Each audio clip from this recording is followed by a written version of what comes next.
যুক্তরাষ্ট্র এবং ইরানের মধ্যে কোনো শান্তি চুক্তির প্রথম এবং প্রধান বাধা ইসরায়েলের প্রধানমন্ত্রী Benjamin Netanyahu.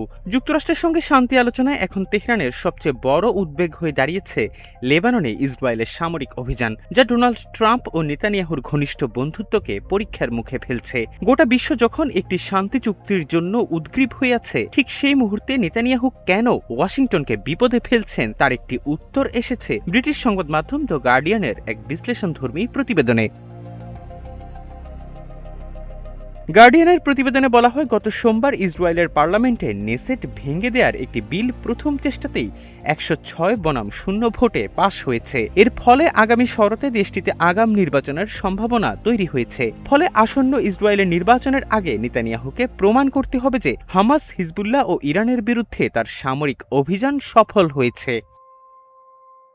Perfect Blender fresh মশলা, ভালোবাসার স্বাদ অটুট থাক।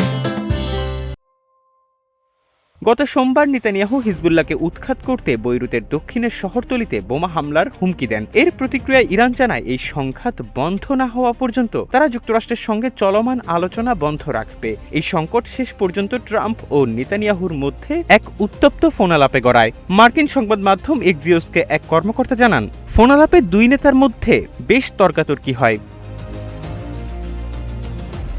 যুক্তরাষ্ট্রের ভাইস প্রেসিডেন্ট কমলা হ্যারিসের মধ্যপ্রাচ্য বিষয়ক সাবেক বিশেষ উপদেষ্টা এবং প্রতিরক্ষা মন্ত্রণালয়ের ইরান বিষয়ক বিশেষ কৌশলগত সেলের সাবেক প্রধান এবং বর্তমানে ইসরায়েলপন্থী লবিং ও অ্যাডভোকেসি গ্রুপ জে স্ট্রিটের প্রধান নীতি কর্মকর্তা ইলান গোল্ডেনবার্গ বলেন, নির্বাচনে ভোটারদের সামনে বলার মতো জোরালো কোনো সাফল্যের গল্প নেতানিয়াহুর হাতে নেই। তাই তাকে হয় লেবাননে যে কোনোভাবে বিজয় ছিনিয়ে আনতে হবে, অথবা অন্তত এই গল্পটা বলতে হবে যে তিনি এখনও লড়াই চালিয়ে যাচ্ছেন।